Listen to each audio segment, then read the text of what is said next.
اعوذ باللہ من الشیطان الرجیم، بسم اللہ الرحمن الرحیم۔ اقسام شناخت، صفحہ نمبر 82 تک ہم آپ کو لے کر کے آگئے۔ اقسام شناخت اصلی بحث سے پہلے والا آخری بخش چل رہا ہے، اور اب سمجھتے ہیں اس کے بعد جو ہے شاید ایک درس ہے، اس کے بعد دوسرا درس جو ہے وہ شروع ہو جائے گا، بحث اصلی ہستی اور وجود والا۔ درس کی ابتدا میں آپ لوگوں کی خدمت میں جناب عقیلہ بنی ہاشم دختر پیغمبر اکرم ثانیہ زہرا جگربند امیر المومنین شریکۃ الحسین عالمہ غیر معلمہ جناب زینب کبریٰ سلام اللہ علیہا کی ولادت باسعادت کی مناسبت سے مبارکباد پیش کرتا ہوں۔ صنف نسواں میں جناب زینب کبریٰ کو وہی حیثیت حاصل ہے جو صنف رجال میں امام محمد باقر علیہ السلام کو حاصل ہے۔ امام محمد باقر کو علم کے میدان میں رسول کا جانشین اور باقر العلوم کہا جاتا ہے۔ جناب ثانیہ زہرا کو، جناب زینب کبریٰ کو علم کے میدان میں جانشین پیغمبر اکرم اور عالمہ غیر معلمہ کہا جاتا ہے۔ وہی عنوان جو قرآن نے نبی کو دیا ہے، وہی عنوان امام سجاد کے ذریعے سے جناب زینب کو دیا گیا، عالمہ غیر معلمہ۔ اس عظیم ذات سے استفادہ کرتے ہوئے، تبرک حاصل کرتے ہوئے، تمسک کرتے ہوئے ہم اپنے درس کا آغاز کر رہے ہیں۔ 15 منٹ رہ گئے ہیں درس کے لیے۔ اقسام شناخت، شناخت کے بارے میں ہم پڑھ چکے ہیں کہ شناخت سے مراد کیا ہے۔ شناخت سے مراد یہ ہے کہ انسان جو چیزیں جانتا ہے، سیکھتا ہے، نتیجہ حاصل کرتا ہے، اس کے بارے میں بررسی کی جائے کہ انسان کی جو عقل ہے اور اس عقل سے جو نتیجہ اخذ کرتا ہے، وہ نتیجے کس حد تک اعتبار رکھتے ہیں۔ پھر فرماتے ہیں کہ یہ جو شناخت انسان کی ہے نا، جو چیزیں انسان حاصل کرتا ہے، شناسائی پیدا کرتا ہے، معلومات حاصل کرتا ہے، شناخت کی کئی تقسیم کی گئی ہے۔ پھر وہی بات آئے گی جیسے کلمے کی تقسیم اعراب و بنا کے لحاظ سے، کلمے کی تقسیم استعمال و اہمال کے لحاظ سے ہے نا، ویسے ہی شناخت کی 2-3 تقسیمیں پیش کر رہے ہیں۔ پہلی تقسیم شناخت حصولی و حضوری، شناخت حصولی و حضوری۔ حصولی حضوری بغیر واسطے کے جو شناخت حاصل ہو جائے، اور حصولی میں کسی چیز کے واسطے کی ضرورت پڑتی ہے۔ ان شارٹ مختصراً بس یہی ذہن رکھیے گا، بغیر واسطے کے اگر کوئی شناخت حاصل ہوتی ہے، یعنی وہ شناخت انسان تک حاضر ہو، موجود ہو، بغیر کسی چیز کے وسیلے کے انسان شناخت حاصل کر لے، کسی چیز کو جان لے، تو وہ شناخت حضوری کہلاتا ہے۔ شناخت انسان تک حاضر نہ ہو انسان کے وجود میں، شناخت حاصل کرنے کے لیے کسی ذریعے یا وسیلے کی ضرورت پڑے تو اس کو شناخت حصولی کہتے ہیں۔ مثال ایسے دیکھ لیجئے کہ ایسے انسان کو اپنے اندر پائے جانے والے ترس اور خوف اور ڈر کا احساس ہو رہا ہے، ٹھیک ہے، اور اس ڈر اور خوف کا انسان نے جو ہے وہ کیا کیا ہے، شناخت حاصل کر لی ہے اس ڈر کے متعلق، اس کا علم ہو گیا۔ شناخت یعنی علم کہہ سکتے ہیں آپ یہاں پر۔ میری آواز پہنچ رہی ہے آپ لوگوں تک؟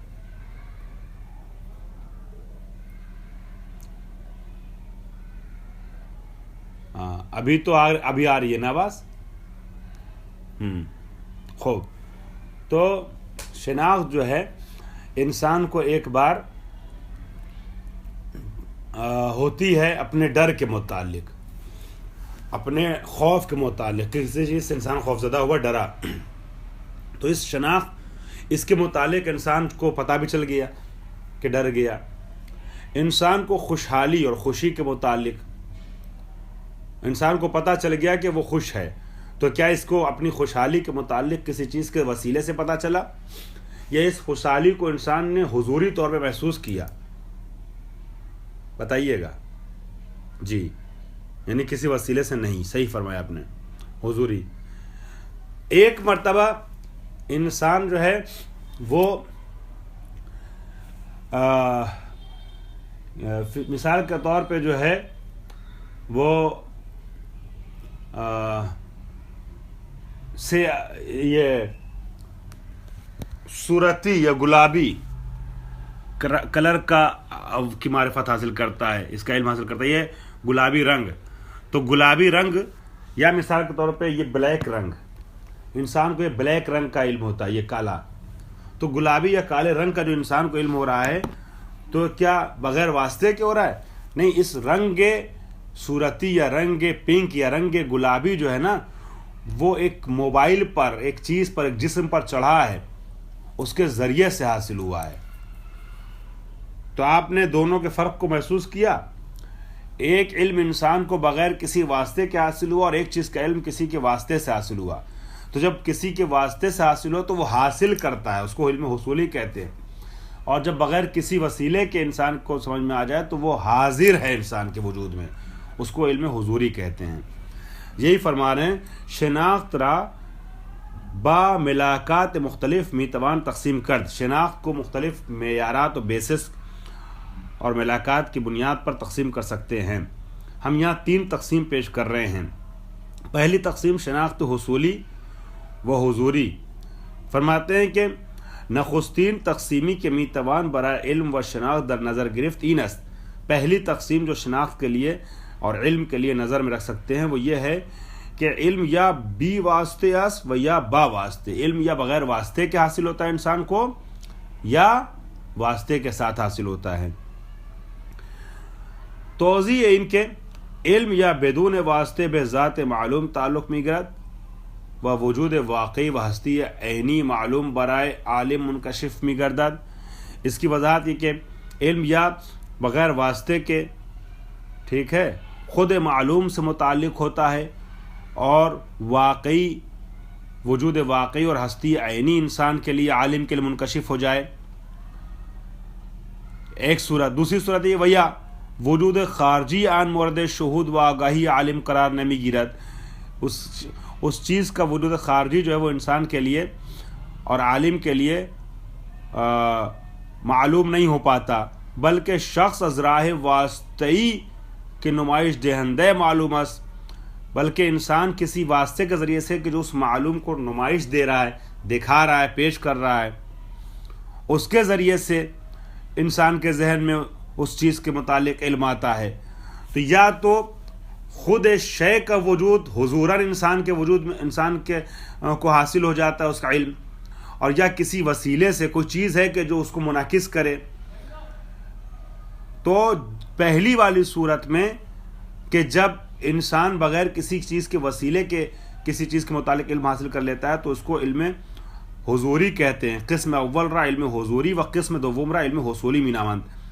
اگلے پیراگراف پہ آ جائیے. صفحہ نمبر 83 پڑھ رہا ہوں میں، آپ سب نے دیکھ لیا ہے نا. صفحہ نمبر 83.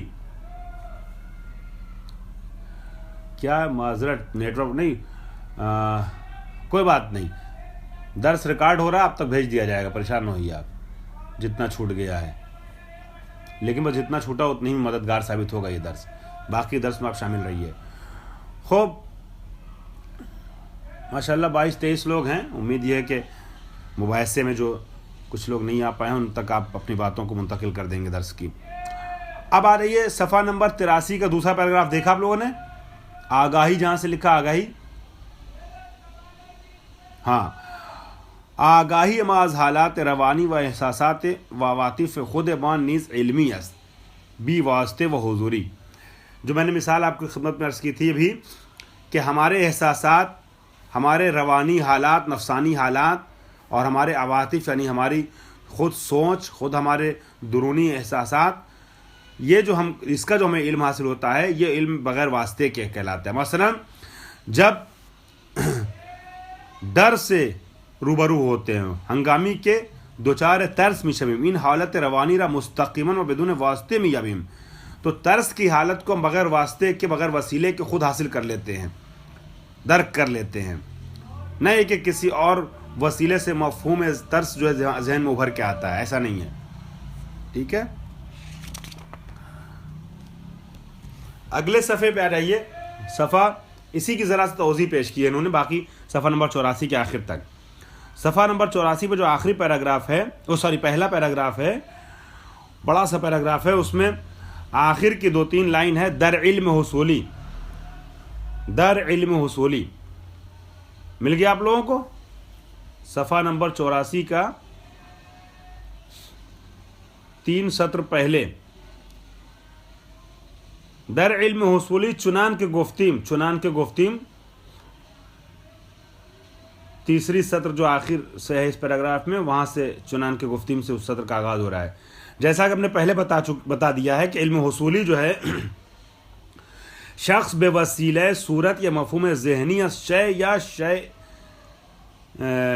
شخص درک شوندے کہاں چلا گیا، کیا پڑھ رہے ہیں ہم؟ علم حصولی چنان کے گفتیم شخص بے وسیلہ صورت یا مفہوم ذہنی یا شخص درک شوندے مطلع می شود شے یا شخص درک شونده مطلع می شود، یعنی واسطه ای در کار است مثل راننده‌ای که پشت سر خود را به وسیله آینه مشاهده می کند. اس کی بڑی اچھی مثال دی ہے، اس مثال سے آپ کے لیے اور بات واضح ہو جائے گی جو اب تک نہیں سمجھ پایا ہوگا. علم حصولی میں کیا ہوتا ہے؟ علم حصولی میں انسان کسی چیز کی صورت یا کسی شخص کی صورت کے متعلق ذہن میں کچھ چیزیں لاتا ہے اور کسی واسطے کے ذریعے سے اس کے متعلق معلومات پیدا کرتا ہے. کسی واسطے کے ذریعے سے شخص بے وسیلہ صورت کے ذریعے یا مفہوم ذہنی شے یا کسی شے یا شخص کے متعلق مفہوم ذہنی کے ذریعے سے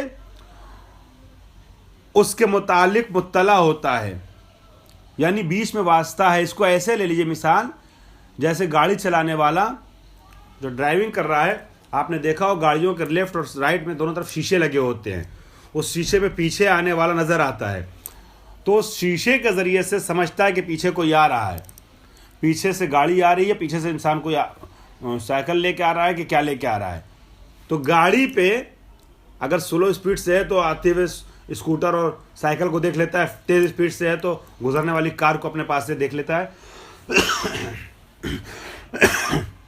بہت معذرت، اس شیشے کے ذریعے سے. تو شیشہ جو ہے نا وہ واسطہ بن رہا ہے پیچھے آنے والے کا علم ذہن منتقل کرنے کے لیے. تو علم تو حاصل ہوا پیچھے آنے والے کا، مگر کسی وسیلے سے. یہ علم حصولی کہلاتا ہے. اس کے بعد فرماتے ہیں اسباب تشبیہ. اسباب، ڈاکٹر نے منع کیا ہے کولڈ ڈرنک ٹھنڈا پانی پینے کو، مگر پھر بھی پی لیتے ہیں، تو دیکھیے یہ حالت ہو جاتی ہے کہ آپ سے معذرت کرنی پڑتی ہے. اس کے بعد اگلا پیراگراف ہے اسباب تشبیہ علم حضوری مانند وقتی است. اب علم حضوری کی مثال دیکھ لیے. شکریہ. علم حضوری کی مثال دیکھ لیے. علم حصولی کی مثال وہ آئینے والی تھی. علم حضوری کیا ہے؟ اسباب تشبیہ یہ کہہ سکتے ہیں شباہت دینے کے لیے کہ ما بے خود اشیاء نظر می کنیم، ہم خود چیزوں پہ نظر ڈالتے ہیں. علیکم السلام. ہم خود چیزوں پہ نظر ڈالتے ہیں. آپ لوگوں سے ایک گزارش میں کرنا چاہوں گا کہ کلاس میں اگر نیٹ ورک پرابلم کی وجہ سے کسی اور وجہ سے شامل نہیں ہو پاتی ہے اور کلاس شروع ہونے کے بعد اگر کلاس جوائن کریں، ہم کلاس خود 5-7 منٹ لیٹ شروع کرتے ہیں عام طور پہ. اگر جوائن بھی کر لیتے ہیں تو 2-3-4 منٹ باتیں کرتے رہتے ہیں تاکہ آپ لوگ کلاس میں آ جائیے. تو اگر 5-7 منٹ کے بعد کلاس جوائن کریں آپ لوگ تو ضروری نہیں ہے کہ آپ سلام کیجئے، ٹھیک ہے؟ میں اس کو کچھ فیل نہیں کروں گا کہ سلام نہیں کیا. خاموشی سے کلاس میں جوائن کر لیے، کیونکہ اس میں مسئلہ یہ ہوگا کہ آپ کے سلام اور احوال پرسی وغیرہ سے کے نتیجے میں میسیجز جو اسکرین پہ آتے ہیں نا، تو اس میں دماغ میسیج پہ جاتا ہے. اگر اگنور کر دیں میسیج کو تو کبھی کبھی بہت اہم سوال آپ کی طرف سے کچھ آ جاتا ہے. مثلا کسی نے لکھ دیا کہ سمجھ میں نہیں آیا، تو وہ میرے لیے امپورٹنٹ میسیج ہوتا ہے. اگنور کرنے میں وہ میسیج بھی چھوٹ جاتا ہے. تو اس لیے مسئلہ نہیں ہے اگر آپ سلام نہ کریں تو، ٹھیک ہے؟ ایسے ہی جوائن کر سکتی ہیں. اور میں سمجھتا ہوں آپ لوگوں کی مسائل کو کہ نیٹ ورک پرابلم کئی بار آ جاتی ہے. خوب. تو اسباب تشبیہ مثال کے طور پہ علم حضوری کی مثال ایسے دی جا سکتی ہے کہ ما بخود اشیاء نظر میکنیم، ہم خود چیز کو دیکھتے ہیں. و علم حصولی کب ہے؟ علم حصولی مانند وقتی است کہ در آئینہ اشیاء را میبینیم. علم حضوری یہ ہے کہ ہم خود اس کو دیکھیں، یہ ہے علم حضوری، سمجھ لیجئے. یہ خود چیز بغیر واسطے کہ اس چیز کا علم ہوا، یہ ایئرپورٹ ہے. اور علم حصولی کیا ہے کہ اس کے اندر نظر آئے، اس آئینے میں نظر آ رہا ہے. یہ ہے علم حصولی. تو ایسے سمجھ لیجئے کہ چیز ڈائریکٹ نظر آئے تو وہ علم حضوری کی طریقے سے ہے. چیز آئینے میں نظر آئے، ہاں جی جو آپ نے لکھا آئینے میں نظر آئے تو علم حصولی کی طریقے سے ہے، یعنی کسی چیز کے وسیلے سے واسطے سے نظر آئے. اب اگر آپ نے کسی چیز کو لمس کیا، وَذْرَاہِ دیدن و لمس کردن و سائر حواس بواسطت صورت ذہنی حاصل میں شبت، تو علم حصولی کے لیے کلی طور پہ یہ کہا جا سکتا ہے کہ اگر وسیلے سے حاصل ہو تو علم حصولی ہے، بغیر وسیلے کے حاصل ہو تو علم حضوری ہے. اب ایک تقسیم انہوں نے، دیکھیے اتنا لمبا چوڑا 2 صفحے کا جو درس ہوا، اس کو شارٹ میں وسیع یاد رکھیے گا کہ اگر کسی چیز کا علم انسان بغیر وسیلے کے حاصل کرے تو وہ علم حضوری کہلاتا ہے، با واسطہ حاصل کرے تو پھر علم حصولی کہلاتا ہے. اس کے بعد ایک تقسیم بنائیے، تقسیم نمبر 2، شناخت تصوری و تصدیقی. یہ بھی وہ چیز ہے جو آپ منطق میں پڑھ چکے ہیں اور نہیں تو پڑھیں گے تھوڑا بہت آگے. ایک مرتبہ انسان کسی چیز کے متعلق تصور پیدا کرتا ہے، مثال طور پہ وہ یہ خورشید کا تصور، اور ایک مرتبہ اس کے لیے حکم لگاتے ہیں کہ خورشید طلوع کر چکا ہے، خورشید طلوع کیے ہوئے ہے. تو جہاں حکم لگا دیا جائے وہ تصدیق ہو جاتا ہے، جہاں اس چیز کے متعلق صرف تصور دماغ میں آئے وہاں کیا ہے؟ علم تصوری ہے یا شناخت تصوری ہے. تو شناخت کی 2 قسمیں ہوتی ہیں، ایک شناخت تصوری، ایک شناخت تصدیقی. شناخت تصوری و تصدیقی کو سب سے پہلے اس شکل میں جو پیش کیا ہے وہ حکیم اسلامی ابو نصر فارابی نے، جن کا ذکر پہلے گزر چکا ہے. اور وہ اس طریقے سے بیان کر سکتے ہیں کہ شناخت تصوری شناخت مفہومی کے معنی میں، مفہومی صرف مفہوم دماغ میں آئے، اس کو شناخت تصوری کہتے ہیں. لیکن اگر کسی چیز کے متعلق حکم لگا دیں اسی تصور کے متعلق، اسی صورت کے متعلق، تو تصور کی شکل میں دماغ میں وہ ہے یا نہیں ہے، ہاں یا نہ میں، تو وہ شناخت تصدیقی ہو جائے گا. جیسے خورشید کی مثال انہوں نے دی ہے کہ آپ صرف خورشید کی صورت کو ذہن میں لائیے تو یہ علم تصوری ہو جائے گا. لیکن اگر آپ یہ کہیے اما ہنگامی کے در مورد خورشید حکمی می کنید، مثلا بے گوید خورشید نورانی است، جب آپ خورشید کے بارے میں حکم لگائیے اور کہیے مثلا کہ خورشید نورانی ہے، تو اب یہ تصور نہیں رہے گا بلکہ تصدیق بن جائے گا. پس پتہ یہ چلا کہ علم یا تصوری یا تصدیقی ہے. اگر فقط ذہن میں ابھرنے والے تصور کی حد تک ہو، خورشید کا علم، چاند کا علم، بھوت کا علم، جنات کا علم، تو یہ سب جو ہے علم تصور اور شناخت تصوری کہلائے گا.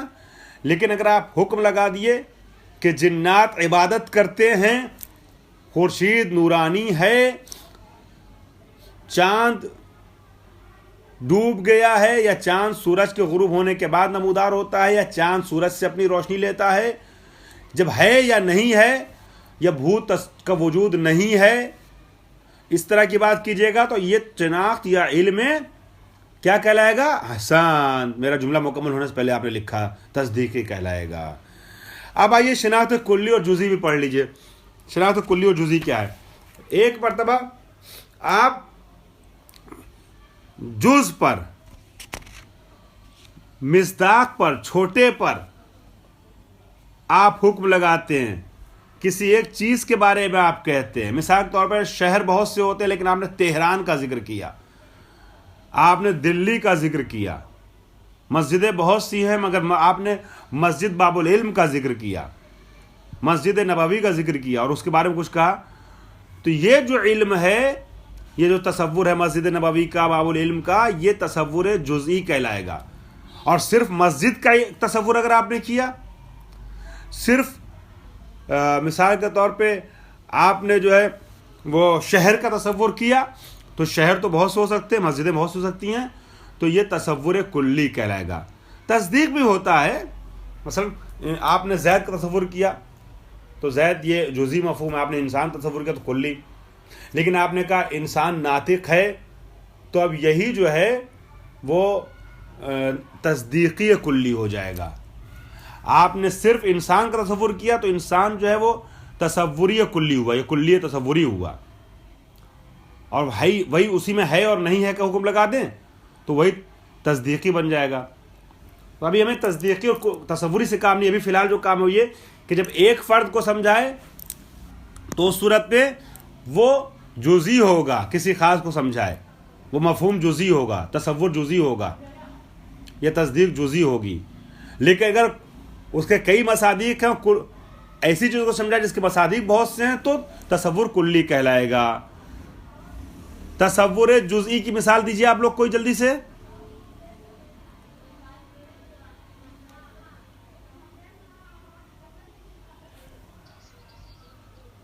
ماشاء اللہ ماشاء اللہ، جامعۃ الفاطمہ یہ ہے جزئی اور جامعہ یا مدرسہ یہ ہے کلی۔ احسان، صحیح فرمایا، آپ لوگوں نے جو مثالیں دی بالکل بجا۔ یہ ہے تصوری علم، یا تصوری ہے یا کلی ہے، شناخت جو تصوری ہے یا کلی ہے۔ اور یہی تصور بھی کلی ہو سکتا ہے جب صرف مفہوم کی حد تک ہو اور حکم لگانے کے ساتھ آ جائے تو تصدیق ہو جائے گا، تصدیق کلی جزئی۔ مثال میں دوہرا رہا ہوں، مسجد باب العلم تصوری جزئی، مسجد باب العلم اوکھلا میں ہے تصدیقی جزئی۔ ہم نے کہا مسجد تو یہ تصوری کلی، مسجد اللہ کا گھر ہے یہ تصدیقی کلی۔ واخر دعوانا الحمدللہ رب العالمین۔